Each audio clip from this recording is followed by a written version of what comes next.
సామాజిక వార్తా స్రవంతి Z9 digital TV న్యూస్కి స్వాగతం. ముందుగా ముఖ్యాంశాలు.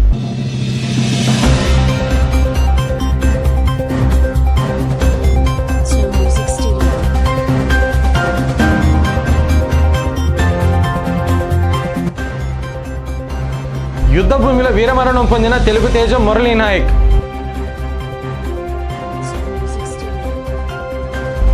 మా ప్రధాని పిరికివాడు అంటూ ఫైర్ అయిన పాకిస్తాన్ ఎంపీ. సొంత పార్టీ నేతలతో అసంతృప్తిని ఎదుర్కొంటున్న పాక్ ప్రధాని. విజయవాడ ఇంద్రకీలాద్రి నూతన సీఈఓగా బాధ్యతలు స్వీకరించిన సీనా నాయక్. ముందుగానే రుతుపవనాలు కేరళలోకి ప్రవేశించినట్లు భారత వాతావరణ శాఖ ప్రకటన.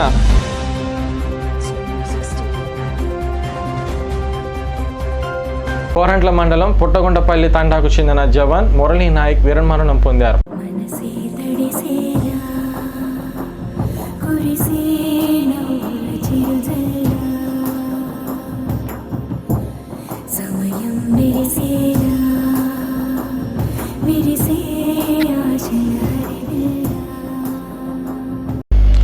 భారత్ పాక్ ఉద్రిక్తలు కొనసాగుతున్న నేపథ్యంలో పాకిస్తాన్ ప్రధానమంత్రి షహబాజ్ షరీఫ్కు నిరసన సెగ తగ్గుతుంది.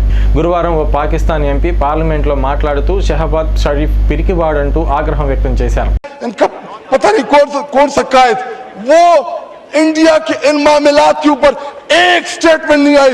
जनाब डिप्टी स्पीकर साहब, मुझे टीपू सुल्तान के वो एक कॉल याद आ रहा है कि अगर एक लश्कर जिसका सरदार शेर हो और उसके साथ लश्कर में गीदड़ हो तो वो शेरों की तरह लड़ते हैं.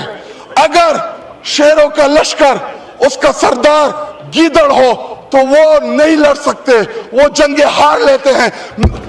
इस वक्त बॉर्डर पे खड़ा वो फौजी जो हमसे तवक्को रखता है कि हमारा लीडर जो कौमी लीडर होता है या जो वज़ीर आज़म होता है वो आईना होता है, वो फेस होता है, उसकी तवक्को है कि हमारी सियासी क़यादत वो दलेरी के साथ मुकाबला करेगी. जी वाइंड अप करें, जुम्मे का टाइम है. आखिरी 2 मिनट दे जी. लेकिन जब आपका वज़ीर आज़म, जब आपका लीडर बुज़दिल हो, वो मोदी का नाम ना ले सके, उसको आप क्या पैगाम दे रहे बॉर्डर पे लड़ने वाले जवान को. గురువారం రాత్రి జమ్మూతో పాటు రాజస్థాన్, పంజాబ్ సరిహద్దుల్లో డ్రోన్లు, మిసైళ్లతో దాడులకు యత్నించింది. కానీ మన భారత సైన్యం ఈ దాడులను తిప్పికొట్టింది. పాక్ ప్రయోగించిన మిసైళ్లు, డ్రోన్లు, ఫైటర్ జెట్లను కూల్చివేసింది. ఆ తర్వాత పాకిస్తాన్లోని లాహోర్తో పాటు పలు ప్రాంతాల్లో దాడులకు దిగింది. దీంతో ప్రస్తుతం భారత్ పాక్ మధ్య తీవ్ర ఉద్రిక్త పరిస్థితులు కొనసాగుతున్నాయి. పాకిస్తాన్తో జరుగుతున్న యుద్ధంలో వీరోచితంగా పోరాడి వీరమరణం పొందిన ఆర్మీ జవాన్ ఎం మురళీ నాయక్ చిత్రపటానికి నివాళులర్పించిన ఏఎస్ఎఫ్ రాష్ట్ర ప్రధాన కార్యదర్శి బందేల నాజర్జీ. అఖిల భారత విద్యార్థి సమైక్య ఏఎస్ఎఫ్ ఆధ్వర్యంలో శుక్రవారం వారి కార్యాలయంలో దేశం కోసం వీరమరణం పొందిన మురళీ నాయక్కు జోహార్లు అర్పిస్తూ సంతాపాన్ని తెలియజేశారు. వారి కుటుంబానికి ప్రగాఢ సానుభూతిని తెలిపారు. కార్యక్రమంలో ఏఎస్ఎఫ్ నగర కార్యదర్శి ప్రణీత్, అజయ్, వెంకట్, డేవిడ్, వెంకటేశ్వరరావు తదితరులు పాల్గొన్నారు.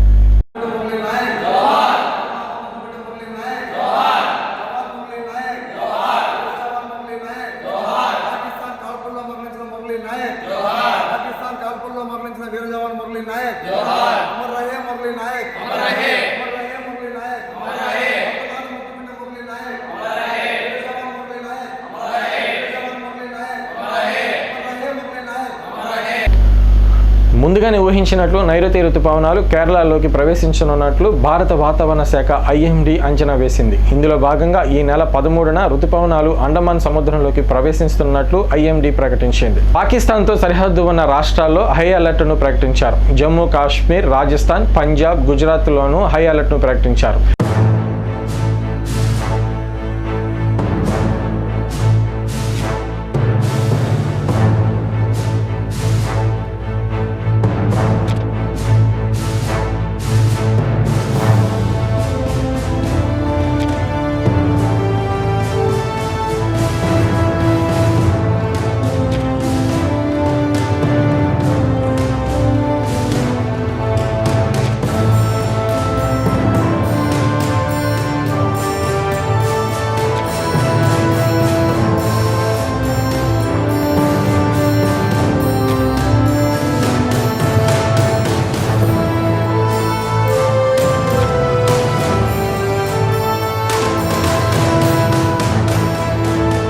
వార్తలు ఇంతటితో సమాప్తం.